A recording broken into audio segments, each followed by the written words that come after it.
네, 오늘은 새 사람을 입으라 우리 공동체 편에 대해서 함께 좀 살펴보려고 합니다. 네, 우리 에베소서 계속 배우고 있는데요. 우리 다시 복습합니다. 우리 반복해서 기억하시라고 복습합니다. 최종 목적은 하나님의 영광을 위하여 모든 일은 하나님께서 영광 받으시는 것이죠. 근데 그 영광 받으시기 위해서 주님께서 어떤 이제 목표를 설정하셨느냐? 만물을 통일되게 하려 합니다. 우리 1장 10절의 말씀이 이제 핵심 구절이었습니다. 그러니까 하나님께서는 죄로 인해서 쪼개졌던 모든 것들을 다시 하나 되게 만드실 겁니다. 근데 그 하나 되게 만드실 것을 어떻게 만드실 것이냐에 대한 설계도를 먼저 1장 3절에서 14절에서 말씀하셨고, 그 만물을 통일하는 것의 첫 번째 단계로, 모델하우스이자 첫 번째 단계로 교회를 어떻게 세울 것인가를 보여주셨습니다. 그래서 교회의 재료가 되는 우리를, 진노의 자녀였던 우리를 어떻게 살렸는가, 그리고 이방인과 유대인으로 쪼개져 있는 우리를 어떻게 하나로 만드셨는가를 보여주시면서 이게 바로 내가 만물을 통일하는, 하나로 회복시키게 하는 일이야. 그것에 대한 모형이 바로 너희 교회다라는 것을 말씀을 해주셨습니다.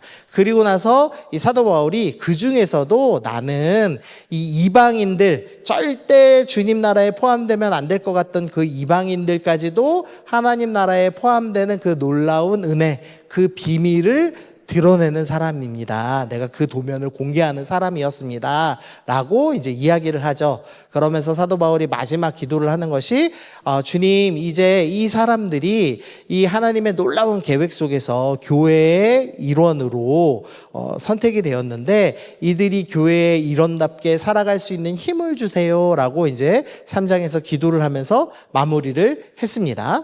그리고 나서 이제 우리가 지난주에 부르심에 합당한 일에 합당하게 행하라 라는 것에 대해서 우리가 살펴봤죠. 이제 우리가 교회의 일원, 이 모델하우스의 입주민이 되었습니다. 그래서 입주민이 된 사람들은 어떤 부르심을 갖고 사는가? 핵심은 3절 말씀이었습니다. 평안에 매는 줄로 성령이 하나 되게 하신 것을 힘써 지키라.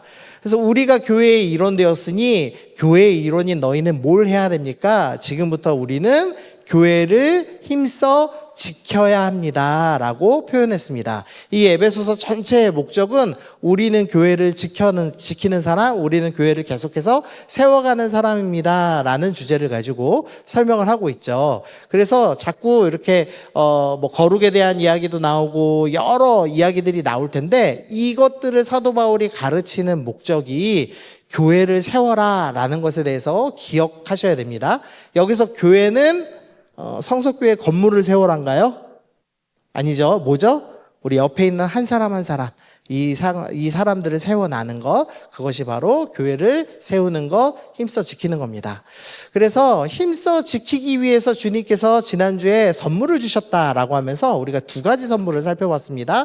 하나는 은사, 그리스도의 선물이라고 표현된 거였죠. 그래서 은사를 왜 주셨는가? 교회를 세우라고 주셨습니다. 그다음에 두 번째 선물이 무엇입니까? 목사, 즉 교사. 목사와 교사가 따로 있는 것이 아니라 하나다라는 말씀을 드렸어요. 근데 이재한 목사가 선물이라는 의미가 아니고 정확히는 이재한 목사를 통해서 주시는 뭐가 선물이죠? 하나님의 말씀. 네. 저를 통해서, 목사들을 통해서 말씀을 배우고 말씀을 통해서 여러분들이, 성도들이 온전하여져서 그리스도의 장성한 분량에 이르러서 뭘 하는 것이다? 지금 계속 성도는 뭐 한다? 복습해요. 다시 돌아가.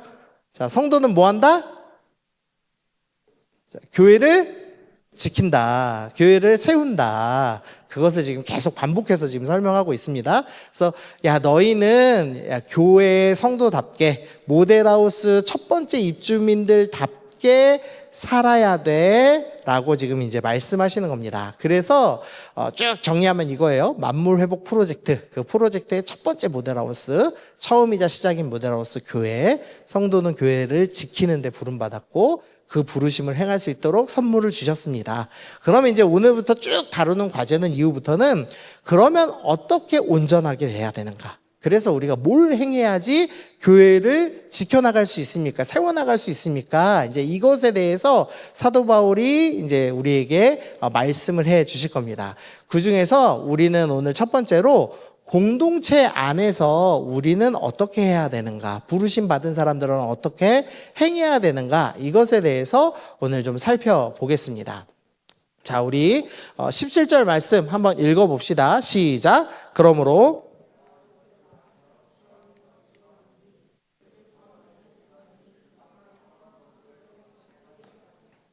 네, 먼저 이 사도 바울 선생님이요, 그러므로 이것을 말하며 주 안에서 증언하노니라고 돼 있는데, 이 증언이라고 말하니까 조금 어색해요. 부탁하다라는 게 더 맞습니다. 내가 이제 너희에게 부탁합니다. 이제 너네가 부르심에 합당한 생활을 하기 위해서 이렇게 행해 주십시오라고 부탁하는 겁니다. 뭘 부탁하느냐? 이방인의 마음에 허망한 것으로 행함같이 행하지 말라. 말을 꽈놔서 복잡해요. 이방인처럼 살지 마세요. 지금 이렇게 얘기하는 겁니다. 이방인, 이 옛적에 구원받기 전에 옛날의 방식대로 살지 마십시오라고 권하고 있습니다. 그러면 이방인처럼 살던 그 방식이 무엇입니까? 여러 단어로 설명합니다. 총명이 어두워졌다, 무지하다라는 것으로 먼저 표현해요. 이들은 무식합니다. 근데 이것이 세상 지식이 무식하다는 얘기가 아니고 하나님에 대해서 무지합니다. 옛날 사람들, 그 하나님을 믿지 않는 옛사람, 이방인들은 하나님을 모릅니다. 그리고 두 번째로 마음이 굳어졌습니다. 이건 이제 의학 용어인데요. 굳은 살이 박혔다라고 할 때도 쓰는 단어고, 뼈가 부러진 뒤에 뼈와 뼈가 잘 안 굳어지면서 거기에 석회질 이런 게 자라면서 뼈처럼 단단해진대요. 그렇게 이제 완전히 굳어버린 것, 그것을 의미하는 단어예요. 그래서 제가 이걸 뭐라고 설명할까 생각해 보니까 팔꿈치가 생각나더라고요. 여러분, 팔꿈치 한번 꼬집어 보세요. 아파요? 안 아프죠? 팔꿈치는 꼬집어도 안 아픕니다. 여러분들이 만일 설교를 듣는데 마음에 찔림이 없다, 팔꿈치와 같다. 왜요? 팔꿈치라는 좀 이상해요?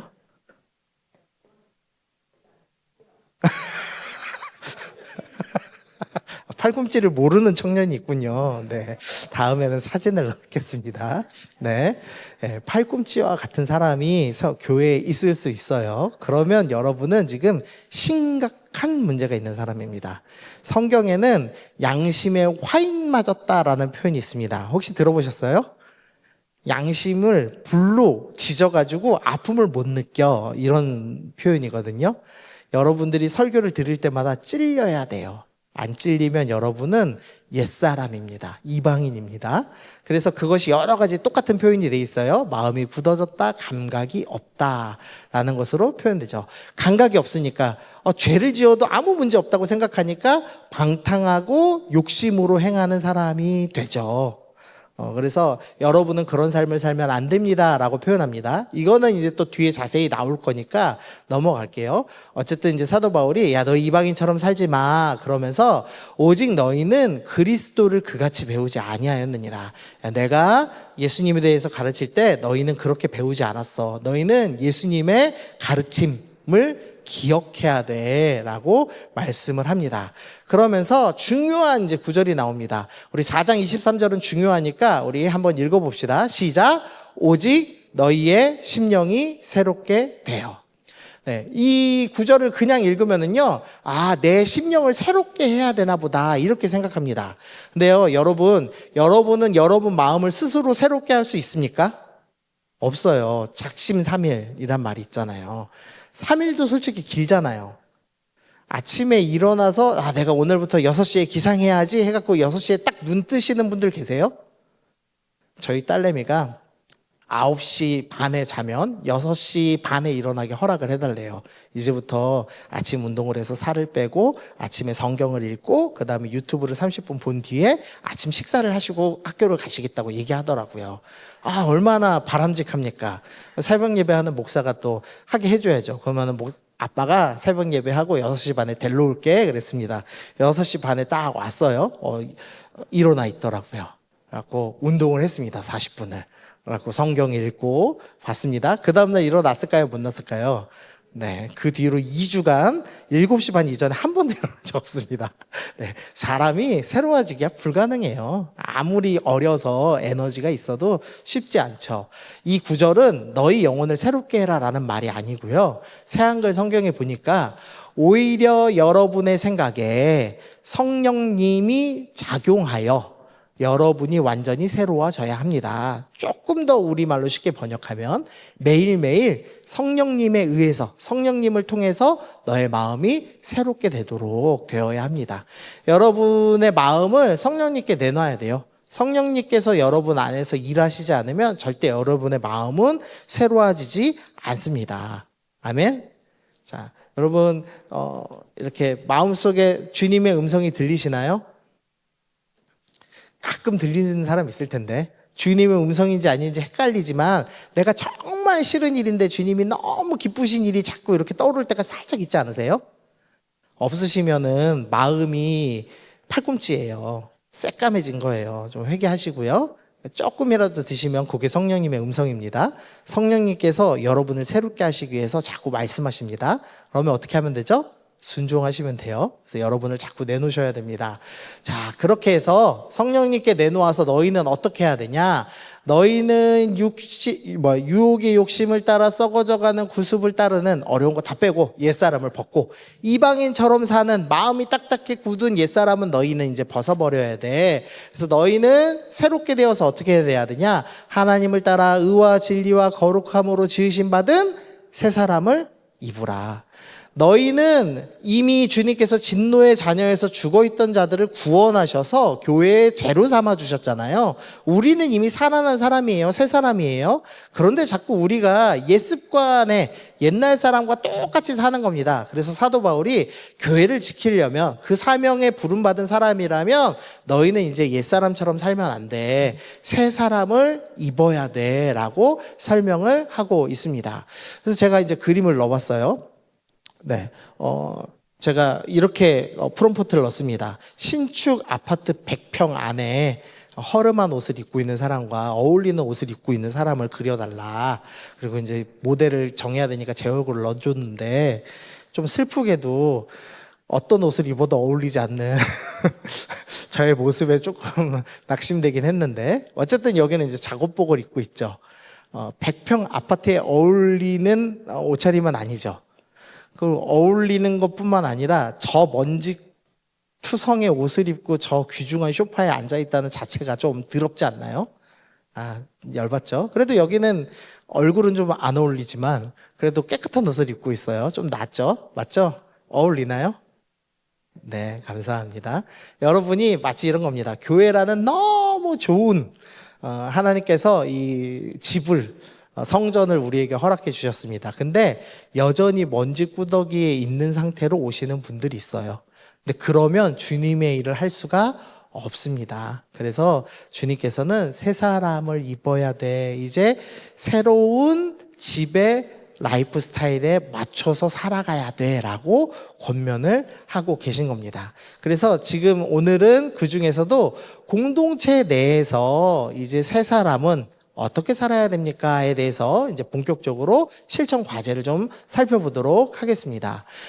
설명을 이렇게 논리적으로 해요. 우리 사도 바울 선생님은 왕티니까 먼저는 부정 명령을 합니다. 원래 논리를 이해할 때는 긍정으로 하면 이해를 잘 못하거든요. 항상 뭐가 아니다로 이해를 하죠. 그 다음에 긍정적인 거, 그럼 이걸 해야 돼 라고 얘기하고 그냥 얘기하면 안 돼요. 왜 해야 돼 라고까지를 설명을 해야 완전하죠. 그래서 사도 바울 선생님이 요 3가지의 단계를 맞춰서 지금 5가지로 여러분에게 공동체를 세우려면 너는 이렇게 살아 라고 권면할 겁니다. 먼저 첫 번째로 거짓을 벗어버리고 정직을 입어야 합니다. 우리가 옛사람을 버리고 새사람을 입으십시오. 그 말로 지금 맞춰본 거예요. 자, 우리 25절 읽어봅시다. 시작. 그런즉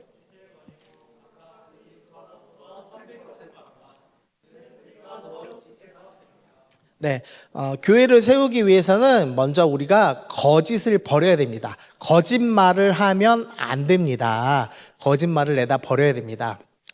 예를 한번 들어보죠. 몸이 만약에 거짓말을 하면 어떻게 될까? 자, 이게 아주 뜨거운 냄비라고 생각해 보시죠. 뜨거운 냄비인데 제 손이 이건 안 뜨겁다라고 신호를 보낸다고 생각해 보세요. 그럼 제가 어떻게 하겠죠? 덥석 만지겠어요. 그럼 어떻게 돼요? 예? 그렇죠. 손이 화상 입어요, 화상. 제가 지금 여기 화상 입었거든요. 여기 교회 와서 아직도 색이 그대로 남아있는데 화상 입어서 몸이 아파요. 맞죠? 우리가 같은 하나님의 공동체 안에 있으면서 거짓말을 하면 몸이 망가집니다. 또 하나 예로 이상타르 현상이라는 걸 제가 적어놨는데요. 간혹 엄청 추운 데에서 사람이 옷을 홀딱 벗고 죽는 일들이 있어요. 왜냐면은 너무 추위가 심각해지면 뭐가 이상해진대요. 중추신경인가 뭔가가 이상해지면서 덥다라고 잘못 느낀답니다. 그래서 그때부터 옷을 벗어요. 그래서 냉장고에 갇히신 분들이 옷 벗고 죽으시는 경우가 있고, 에베레스트 산에서 엄청 추운 데잖아요. 옷 벗고 죽는 사례가 계속 있답니다. 망가진 거죠. 몸이 거짓말하면 공동체가 죽습니다. 그래서 사도 바울 선생님이 야, 너네는 거짓말하면 안 돼 라고 말씀을 하고 계신 겁니다. 거짓말 안 하면 그럼 뭘 해야 되냐? 긍정적으로 참된 것, 진실을 말해야 됩니다. 왜냐? 우리가 한 지체이기 때문입니다. 여러분 신뢰라는 말 아시죠? 가정상담에서 신뢰라는 걸 배웁니다. 신뢰를 왜 배우냐면요, 신뢰는 가장 쌓기 어려운 기둥이다라고 우리가 배워요. 신뢰가 한번 무너지면 쌓기가 어렵습니다. 여러분이 거짓말하다가 걸린다. 결혼을 했는데 남편 놈이 돈을 꼬불 쳐놨다가 그걸로 코인을 하다가 걸렸네. 술 처먹는 것도 얄미운데 코인을 하다 걸렸네. 그럼 어떻게 되죠?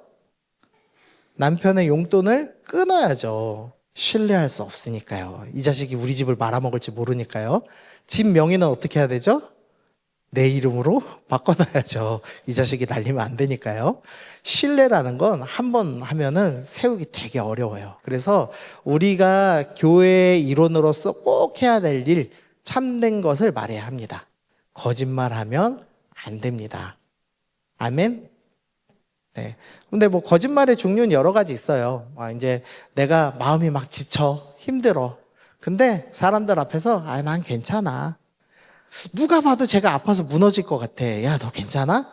나 괜찮다니까. 그러다가 어느 날, 잠수 타죠. 전화를 안 받고. 그러면은 공동체가 무너져 가는 거예요. 자기 자신이 죽는 거고. 우리 그래서 거짓말 하지 말고 좀 솔직해질 필요가 있습니다. 아멘? 우리 남자들 동굴 가기 전에 솔직해지기. 아멘? 남자들의 특징은 힘들 때 동굴을 갑니다. 혹시 못 들어봤습니까? 모르면 화성남자 금성여자를 보시면 돼요. 남자는 힘들어지면 동굴에 가요. 그래서 여러분은 PC방이란 동굴에 가죠. 근데 성숙한 사람은 2시간 동굴에 들어갔다가 다시 나올 수 있습니다. 그러나 성숙하지 않은 자는 길게 잠수를 탔다가 아무 일도 없는 것처럼 돌아와요. 그거는 성숙하지 못한 겁니다. 그거는 신뢰를 깨죠. 그러면 건강한 관계를 유지할 수 없습니다. 그래서 여러분이 동굴 가지 않으라고 하는 게 아니라 동굴 가기 전에 나 언제까지 갔다 올게라고 동굴을 잘 갔다 오는 그런 훈련이 좀 필요해요. 남자님들 아셨죠? 남자들한테만 설교하면 내가 왜 이 사람들이 죄인이 되는지 모르겠어요. 자, 두 번째로 분노를 벗으라. 말씀 읽어봅시다. 시작. 분을 내어도 죄를 짓지 말며 해가 지도록 분을 품지 말고 마귀에게 틈을 주지 말라. 먼저 성경은 분노하지 마십시오라고 가르치지는 않습니다. 분노 자체는 죄가 아니에요. 분노는요, 이런 좋은 효과가 있습니다. 예수님께서 성전에서 이 물건 파는 사람들을 보시고 상을 뒤엎으신 적이 있었어요. 그래서 어떻게 됐죠? 성전이 깨끗하게 됐습니다. 의로운 분노는 깨끗하게 만드는 힘이 있어요. 또 경계선이라고 부르죠. 내 바운더리가 여기야. 근데 이 사람이 자꾸 넘어와. 아침 7시는 나의 시간인데 아침 7시에 자꾸 우리 집에 와서 문을 두드려. 그럼 어떻게 해야 돼요? 승질 내야죠. 이러지 마세요. 이렇게 얘기를 해야죠. 그럼 어떻게 돼요? 내 경계선이 보호되는 효과가 있죠. 그래서 분노는 이런 좋은 효과가 있습니다. 또 고통스러운 상황이 돼요. 어떻게 돼요? 분노가 일어나서 야, 안 되겠다, 뭘 해봐야 되겠다 이렇게 하면서 업죠. 그러니까 분노 자체가 나에게 힘을 줘요. 그래서 건강한 삶을 유지할 수 있게 돕는 하나님이 주신 선한 감정입니다. 잘 썼을 때 선한 감정이에요. 그러나 어떨 때가 문제있냐? 분을 내어서 죄로 넘어가지는 않아야 합니다. 어떻게 하면 죄로 넘어가지? 그것에 대해서 뭐라고 얘기하냐면 해가 지도록 분을 품지 말고 라고 말씀해요. 그러니까 일정 어느 시간이 있습니다. 율법서에는요, 이 가난한 자에게 품삯을 줄 때 해 지기 전에 줘라라는 율법 규정이 있습니다. 그러니까 마감 기한이 있어요. 근데 이것을 지금 사도 바울이 예를 들면서 야, 가난한 사람 품삯 이렇게 주는 마감 시간이 있는 것처럼 분노에도 마감 시간이 있어 라고 지금 설명하는 겁니다. 만약에 여러분이 분노의 일정 시간을 지키지 않고 그때 이제 오늘 이렇게 있으면서 묘하게 싸웠어요. 예배 때. 그러고 났는데 이걸 화를 내야 되는데 화를 내자니 쪼잔해 보일 것 같고 안 내자니 찝찝하고 이런 묘한 상태에서 집에 들어갔습니다. 그리고 이불에서 싹 눕죠. 그럼 그때부터 무슨 생각이 나죠?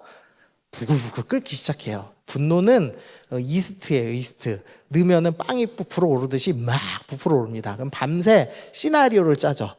내가 이렇게 화를 냈을 때 얘는 어떻게 반응할까? A로 반응하고 B로 반응하고 C로 반응할 텐데 A로 반응하면 내가 이렇게 대답하고 B로 반응하면 이렇게 대답하고 C로 하면 이렇게 대답하자라고 결정을 하시면 새벽 4시쯤 되죠. 그래갖고 지쳐가지고 눈을 감았다 살짝 뜨면은 지각을 합니다. 그럼 더 열받죠. 이 자식 때문에 내가 지각을 한 거잖아요.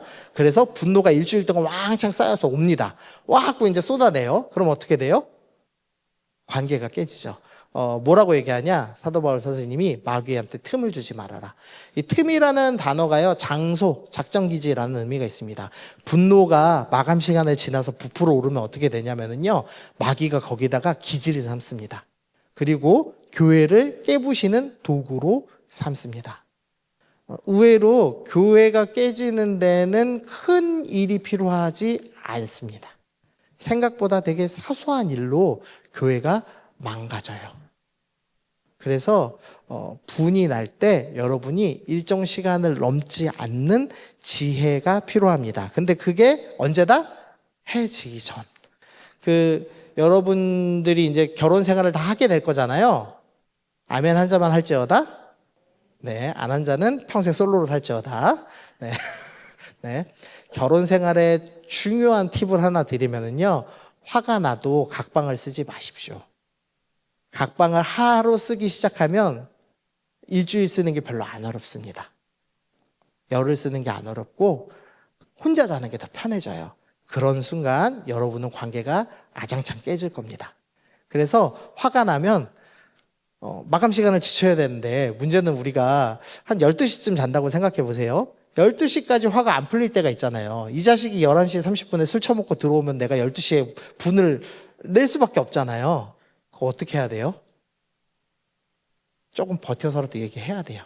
그러니까 물론 이제 인사불성이다 그럼 그 다음날 얘기를 해야 되겠죠. 근데 내가 시한을 좀 정해야 됩니다. 근데 하루를 넘기지 마십시오. 그게 팁입니다.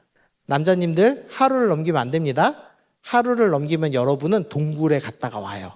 그럼 자매님들은 여러분이 왜 화난지를 모르지만 여러분이 말을 안 하고 동굴에 들어갔다는 사실에 분노해서 두 분노가 충돌을 하게 됩니다. 그럼 어떻게 된다? 서로 신뢰가 무너진다. 그러면 가정이 깨지더라. 그리고 교회도 깨집니다. 되게 사소한 것에 깨집니다. 마귀는 그것에 작전기지를 삼기 때문이에요. 그래서 일정 기간을 넘기면 안 됩니다. 세 번째, 도둑질을 벗고 나눔의 옷을 입어라. 자, 말씀 읽어봅시다. 시작. 도둑질하는 자는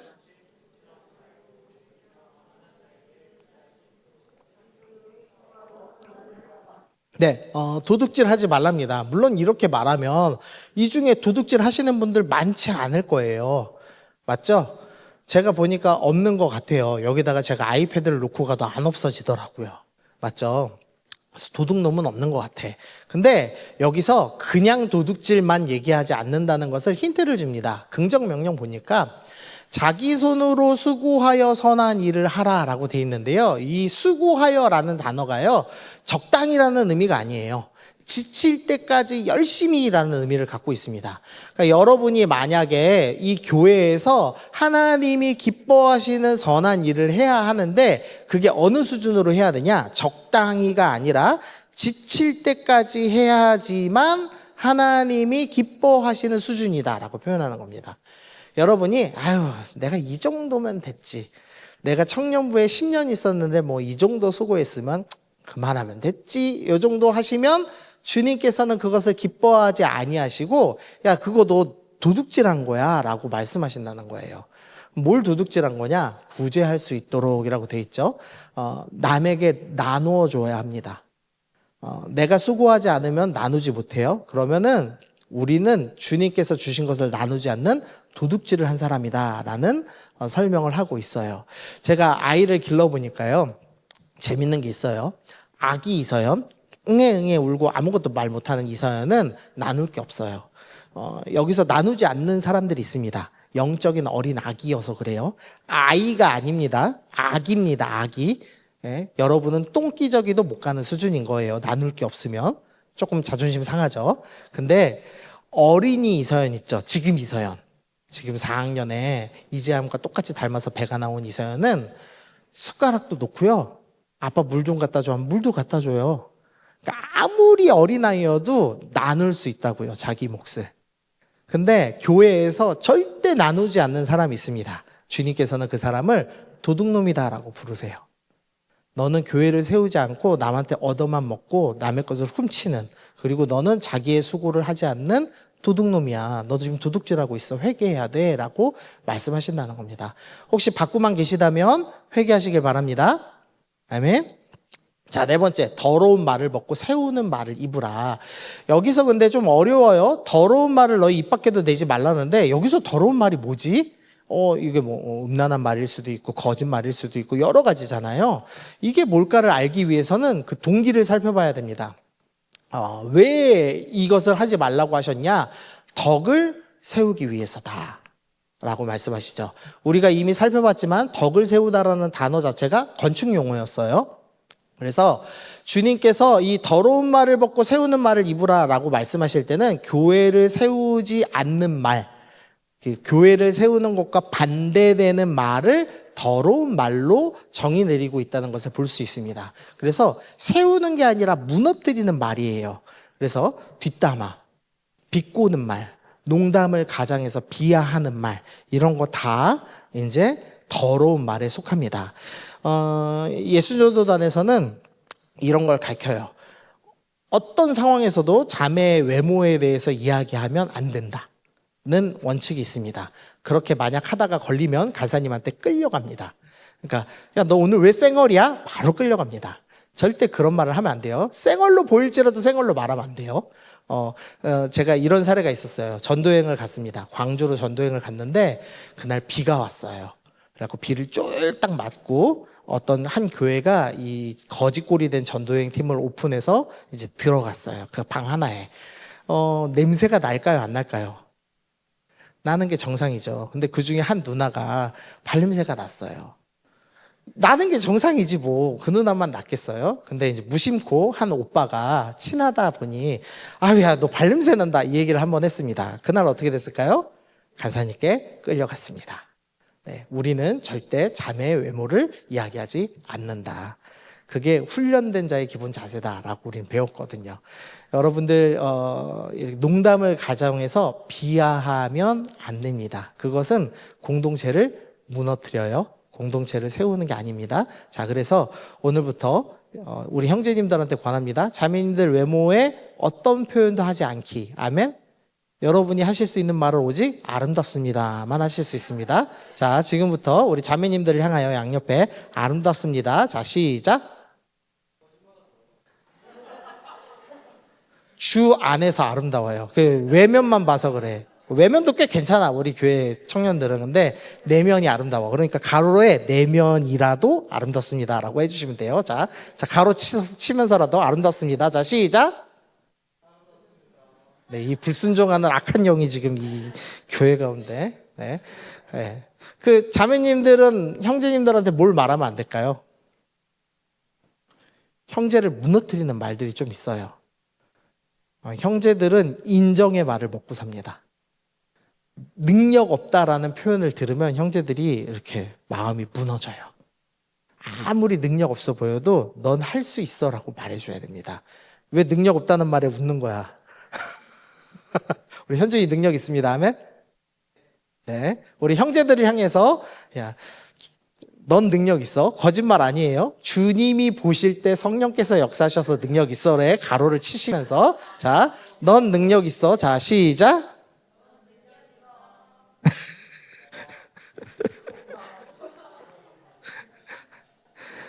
결혼하면은요, 남편한테 나는 그래도 네가 능력 있는 것 같아. 나는 네가 할 수 있다는 생각이 계속 들어. 너 참 잘하고 있어. 라는 격려를 꾸준히 하면은요, 잘합니다, 실제로. 실제입니다. 그리고 아무리 자매가 애교가 없고, 내 마음에 안 들 때가 있더라도 그래도 이쁘다고 계속 해보세요. 자매가 실제로 이쁜 짓을 합니다. 네. 우리 집사람이 곰 같았어요. 애교를 부릴 줄 몰라. 너무 재미가 없었어. 처음 연애할 때. 근데 지금은 서로 애교를 잘합니다. 저는 사람들 앞에서는 말을 안 하지만 우리 집사람 앞에서는 말하거든요. 애교도 부리고 춤도 추고 다 하거든요. 네. 에?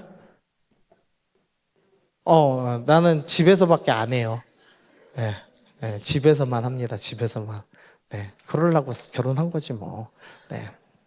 자, 그래서 서로에게 그런 말을 하시면서 교회를 세워나가야 합니다.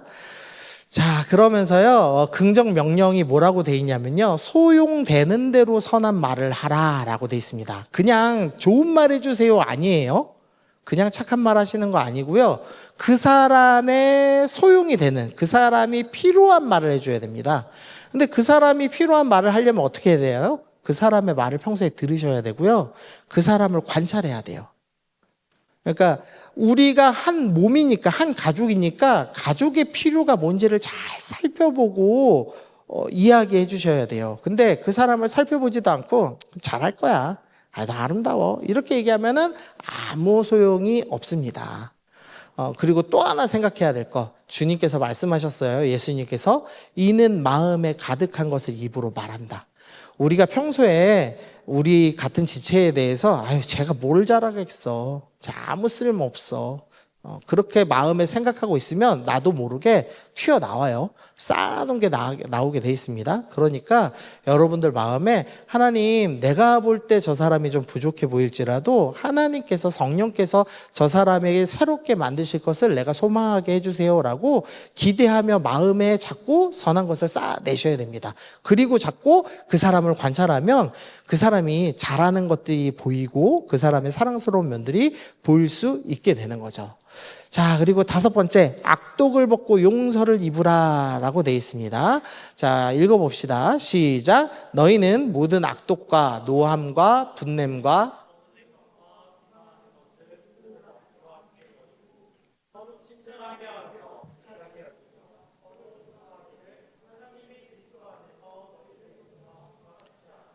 네, 아멘.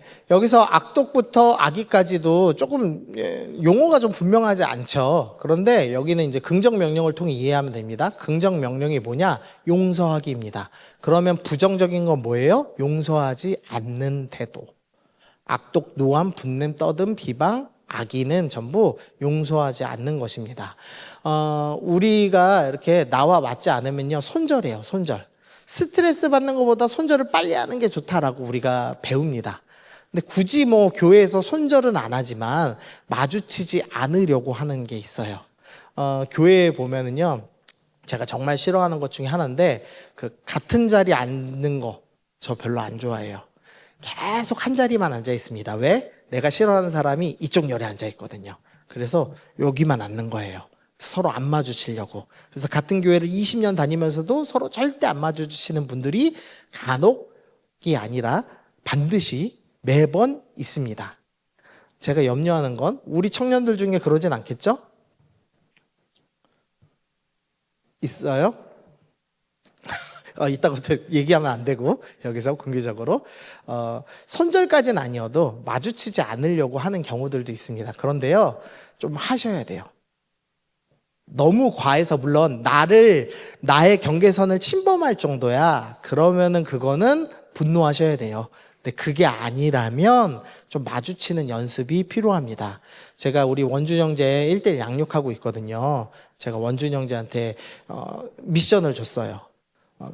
누나들한테 가서 말 걸기. 물론 근데 조건, 누나들한테 전화를 자주 하는 건 안 돼. 경계선 넘는 건 금지. 그러나 가서 누나들에게 자꾸 대화를 해서 자매들은 어떤 생각하고 있는지를 좀 배워라고 제가 요청을 했어요. 우리 원준이가 잘 실천하고 있습니다. 누나들이 좀 당황하는 게 보이더라고요. 네, 오늘도 영미 누나 찾아갔죠. 네, 영미 누나 좀 놀랬을 건데 우리 원준이가 잘 훈련받고 있습니다. 잘 실천하고 있어요. 우리가 자꾸 마주쳐야 돼요. 한 몸됨을 지키는 일이거든요. 교제하는 일. 그래서 너무 손절하지 맙시다. 네. 얼굴 아예 안 볼 거 아니면 손절하지 말고 조금 품어주고 용서해 줘야 돼요. 왜 용서해 줘야 되냐? 하나님이 그리스도 안에서 우리를 용서하셨기 때문이다 라고 얘기합니다. 우리 1만 달란트 비유가 있어요. 어떤 사람이 주인에게 1만 달란트를 빚졌습니다. 그런데 그 주인이 어떻게 하죠? 1만 달란트는 절대 사람이 갚을 수 없는 어마어마한 금액이죠. 1달란트가 한 3천억 정도 됐거든요. 제가 예전에 금으로 계산했을 때 1만 달란트면 얼마예요? 1,000억 곱하기 1만을 하면 저는 뭐 안 와닿는데 조 넘죠? 조예요 딱? 조 갖고 계신 분 있으세요? 조는커녕 저 100이라도 갖고 있으면 좋겠는데 네.